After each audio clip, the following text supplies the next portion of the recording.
اعوذ باللہ من الشیطان الرجیم بسم اللہ الرحمن الرحیم وجاء من اقصى المدینة رجل یسعی قال یا قوم اتبعوا المرسلین صدق اللہ العظیم رب اشرح لی صدری ویسر لی امری واحلل عقدۃ من لسانی یفقہوا قولی رب یسر ولا تعسر وتمم الخیر آمین یا رب العالمین۔ آج کے لیکچر میں ہم انشاءاللہ تعالیٰ سورہ یاسین کی آیت نمبر 20 کو گرامیٹیکلی انالائز کریں گے، جس کی تلاوت ابھی آپ نے سنی ہے اور آپ کو اسکرین پہ لکھی ہوئی بھی نظر آ رہی ہے۔ اس آیت میں وقف کی تو کوئی علامت نہیں ہے اور نہ ہی کوئی حرف عطف ہے، لیکن کچھ جملے الگ سے ہمیں بنتے ہوئے نظر آ رہے ہیں، تو اس آیت کے ہم کچھ حصے بنا سکتے ہیں۔ تو پہلا حصہ ہم بناتے ہیں اس آیت کا جی وجاء من اقصى المدینة رجل، ایک حصہ یہ ہو گیا، دوسرا حصہ یسعی، تیسرا حصہ قالا، چوتھا حصہ یا قومی، پانچواں حصہ اتبعوا المرسلین۔ تو دیکھیں کوئی وقف کی علامت نہیں تھی، کوئی حرف عطف نہیں تھا، لیکن ہم نے جملوں کی بیس پر اس آیت کے 5 حصے بنا لیے، یعنی 5 جملے ہم نے اس آیت کے بنا لیے۔ تو اب ایک ایک کر کے ہم ان تمام جملوں کے الفاظ اور پھر جملوں کو اینالائز کرتے ہیں جی۔ تو پہلا جملہ جو ہے وہ ہے وجاء من اقصى المدینة رجل۔ اس کے الفاظ میں بات کروں تو پہلا لفظ جو ہے وہ واو حرف ہے، واو یہاں پر استنافیہ قرار دیا جائے گا کیونکہ ہمارا نیا جملہ شروع ہو رہا ہے، اور اس کے بعد فعل ہے، جاء فعل ماضی معروف واحد مذکر غائب کا صیغہ ہے، جیم یا حمزہ حروف مادہ، باب ضرب یضرب جاء یجیء آنا اس کے معنی ہوتے ہیں۔ من حرف جر ہے جو کہ عام طور پہ ابتدا کے لیے استعمال ہوتا ہے۔ اقصا، اقصا جو ہے یہ ادنا کا اپوزٹ ہے، ادنا جو ہے وہ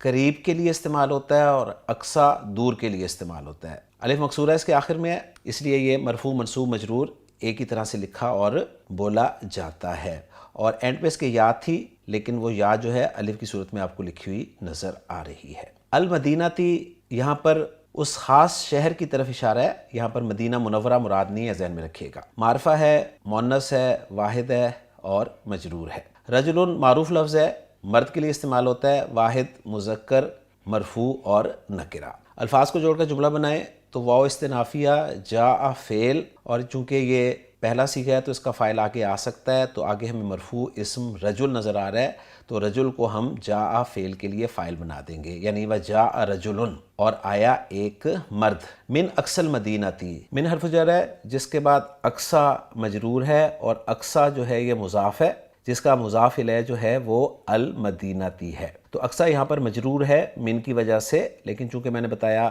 آپ کو کہ اس میں مکسور ہے، لہٰذا یہ مرفوع منصوب اور مجرور ایسا ہی نظر آئے گا۔ تو اقصى المدینة جو ہے یہ مرکب اضافی ہے، ذہن میں رکھیے گا۔ یوں جاء فعل اپنے فاعل اور اپنے متعلق سے، کیونکہ جار مجرور کو ہم متعلق کر دیں گے جاء فعل کے، تو جاء فعل اپنے فاعل اور اپنے متعلق سے مل کر جملہ فعلیہ ہو کر جملہ مستانفہ بن گیا، لا محل لہا من الاعراب اس کو کہا جائے گا، اور ترجمہ کرنا چاہیں اپنے الفاظ میں تو کچھ یوں ہوگا، اور آیا ایک شخص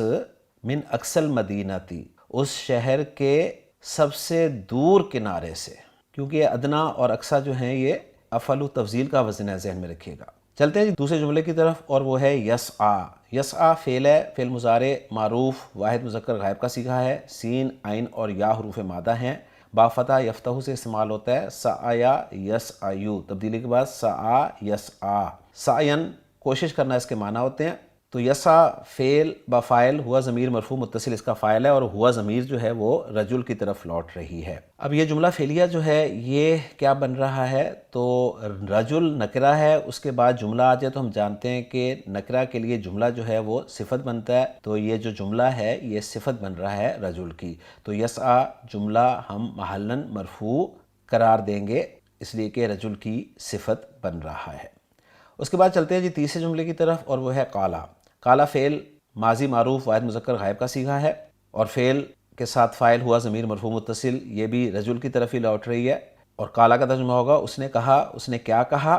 اب مقول القول چاہیے تو وہ آ رہا ہے یا قومی اتبعوا المرسلین۔ تو یا قومی کو ہم نے الگ سے رکھا ہے، تو اب اس میں یا جو ہے یہ حرف ندا ہے، قائم مقام ادعو فعل کے ہوتا ہے ہم جانتے ہیں، اور ادعو فعل جو ہے فعل با فاعل انا ضمیر مرفوع متصل مستتر اس کا فاعل ہوتی ہے، اور قومی جو ہے یہ اصل میں تھا قومی، یا متکلم جو ہے وہ محذوف ہے، قومی مضاف مضاف الیہ، یہ بن جائے گا جی منادا، اور منادا جو ہے وہ قائم مقام مفعول کے ہوتا ہے، یوں ادعو فعل اپنے فاعل اور اپنے مفعول بھی سے مل کر جملہ فعلیہ ہو کر ندا بن جاتا ہے، اور جو جواب ندا ہے وہ ہے اتبعوا المرسلین۔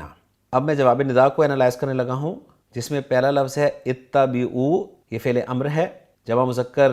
کا صیغہ ہے، تابعین حروف مادہ باب افتعال، اتبع یتبع اتباعا پیروی کرنا، واو سیان کلر میں جو ضمیر نظر آ رہی ہے آپ کو، ضمیر مرفوع متصل بارز جمع مذکر حاضر کی ہے، اور المرسلینہ ایک مرتبہ پھر آ گیا، اور اب یہاں پر معرفہ آیا ہے۔ تو اتبعوا المرسلینہ فعل فاعل اور مفعول بہ کا مجموعہ ہے، اور یہ جملہ فعلیہ جو ہے جواب ندا یا مقصود بندا بن رہا ہے، اور یوں یا قوم اتبعوا المرسلین، ندا اپنے جواب ندا سے مل کر جملہ ندائیہ ہو کر محلاً منصوب مقول القول مفعول بھی بن رہا ہے قال فعل کے لیے، اور پھر قال فعل اپنے فاعل اور اپنے مفعول بھی سے مل کر جملہ فعلیہ بن رہا ہے۔ اور اب یہ جملہ فعلیہ جو ہے اس کا اعراب کیا ہے؟ یہ استئناف بیانی قرار دیا جائے گا، ایک سوال مقدر کا جواب ہے، یعنی فماذا قال لہم، اس شخص نے ان سے کیا کہا، تو جو کہا وہ یہ ذکر کیا گیا ہے۔ ترجمہ آسان ہے اس کا، قالا اس نے کہا، یا قومی اے میری قوم، اتبعوا المرسلین رسولوں کی اتباع کرو۔ تو الحمدللہ جی ہماری ورکنگ مکمل ہو گئی ہے، محمود صافی صاحب کی ورکنگ کے ساتھ اس کو میچ بھی کر لیتے ہیں، اور اب آخر میں عبدالسلام صاحب کا ترجمہ دیکھتے ہیں جو انہوں نے کیا ہے اس آیت کا۔ وَجَاءَ مِنْ أَقْصَى الْمَدِينَةِ رَجُلٌ يَسْعَىٰ، اور شہر کے سب سے دور کنارے سے ایک آدمی دوڑتا ہوا آیا، قال یا قوم اتبعوا المرسلین، اس نے کہا اے میری قوم ان رسولوں کی پیروی کرو۔ ڈیٹیل جو ہے پھر میں آپ کو ریکمینڈ کروں گا کسی تفسیر میں دیکھ لیں کہ وہ کون آدمی تھا، اس کے بارے میں ڈیٹیل آپ کو مل جائیں گی، مختلف تفاسیر میں یہ چیزیں آپ کو مل جاتی ہیں۔ بہرحال ہمارا کام جو تھا گرامر والا وہ مکمل ہو گیا، اعراب والا وہ مکمل ہو گیا۔ انشاءاللہ تعالی اگلے لیکچر میں سورہ یاسین کی اگلی آیت کے ساتھ آپ سے ملاقات ہوگی۔ سبحانک اللہم و بحمدک، اشہد ان لا الہ الا انت، استغفرک و اتوب الیک۔